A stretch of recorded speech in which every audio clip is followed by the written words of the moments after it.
Yo, yo, everybody. Welcome back to the Broken Brain. It's your Monday mental health tip. Today, I wanted to just drop a little tip. I've said before about finding professionals and looking online for good resources. I want to put in a quick word about naturopathic or homeopathic specialists. Um, and I'm really, interested to hear the feedback people have. There are two categories of people who put themselves out there. There are people who are doctors who have done medical school in addition to their specialization.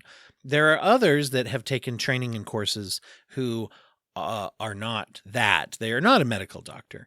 I think that that's something to keep in mind. And I'm not going to slam everybody on one side or the other. And I guess you can guess, which side I would probably be more inclined to myself is that someone who is a medical doctorate. However, I think that depends on what you're trying to get out of it.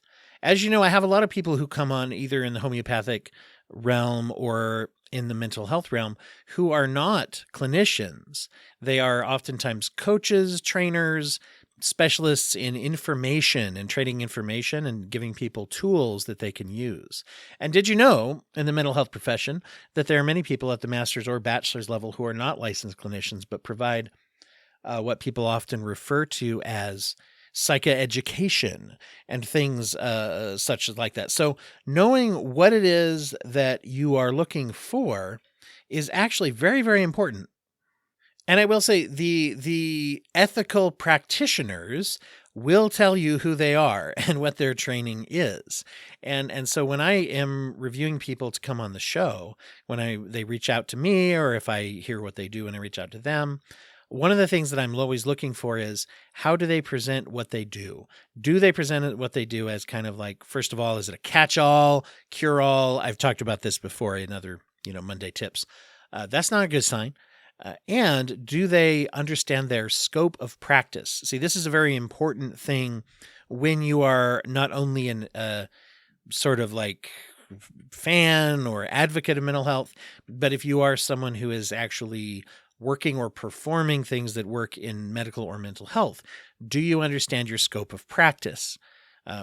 Chiropractors often get accused of this. Are they trying to be lots of things that they aren't? Or do they work on chiropractic, which they are highly trained in? Someone who is a nutritionist, do they do that? Or do they try to throw in a little therapy too? Do they understand, and if someone is a medical professional, obviously they're not going to prescribe medication if they don't have an MD because they can't, right? But do I know the person's training? Do I know that because they were open with me about that, either just through the nature of how they provide their public materials or what they tell me when I come in?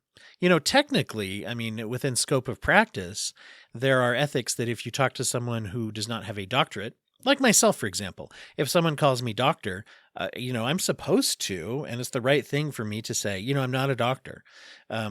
Maybe does that elevate your opinion of me? You think I have a PhD? Maybe it doesn't. Maybe you think worse of me. Who knows? But the point is that I want you to know that I'm not one, because if you think that means something, then you probably should know, right? You probably should know. And many times it's just people being nice, or something, and you can just call me Dwight. Even if I had a doctorate, I think I would do that, it's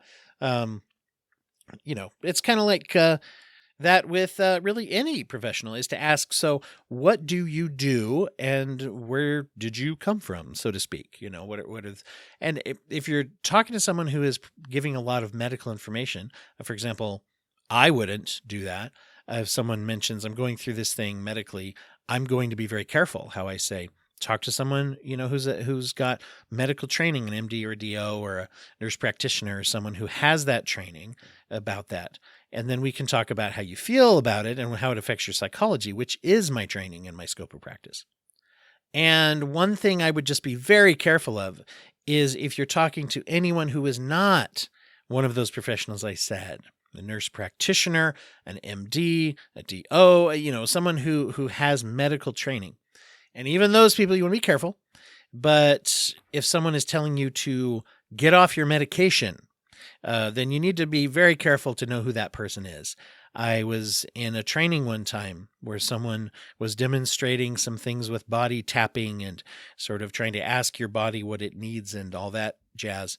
And it seemed, to be honest, it seemed a little bit like being presented as this will fix everything. And it was a little bit woo-woo in that way, where it wasn't really, there were questions about is there evidence base for this practice, and that kind of thing. And so I felt a little, and then the guy asked for volunteers, and a colleague of mine, a friend of mine who's sitting next to me in the training, goes up and he does this little thing where he has him hold out his arm and he taps on his arm and everything. And then he asks, he had asked him general health questions, and my friend had diabetes, and he told him, like, you need to get off your diabetes medication and start taking this supplement.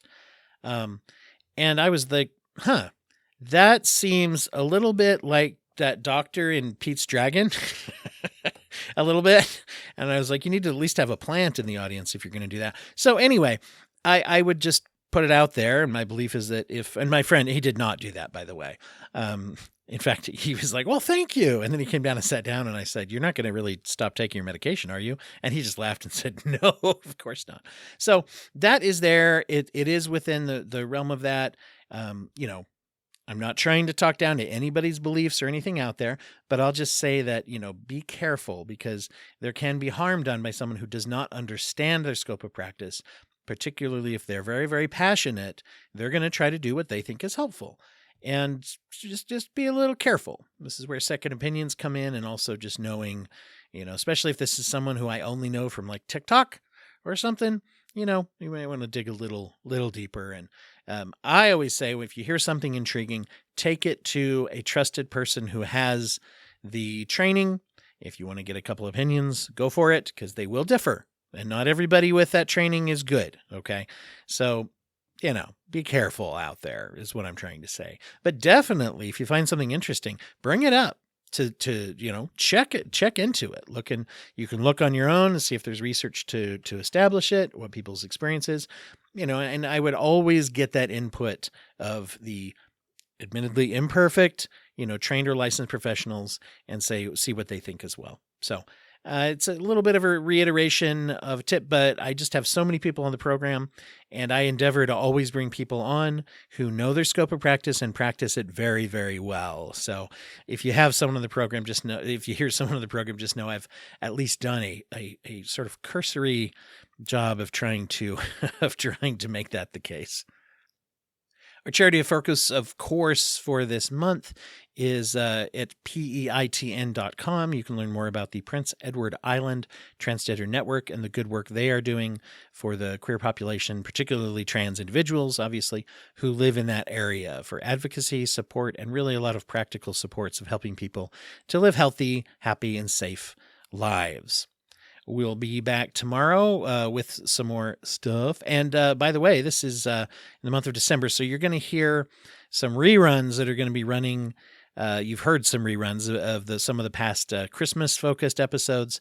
And I believe tomorrow, if tomorrow is Tuesday, Christmas Eve, there's going to be a new one where Isabel Turan and I are talking about the Christmas special, The Life and Adventures of Santa Claus, which is a very heavy fantasy based off a book by L. Frank Baum, who you may know from writing The Wizard of Oz and the other Oz books.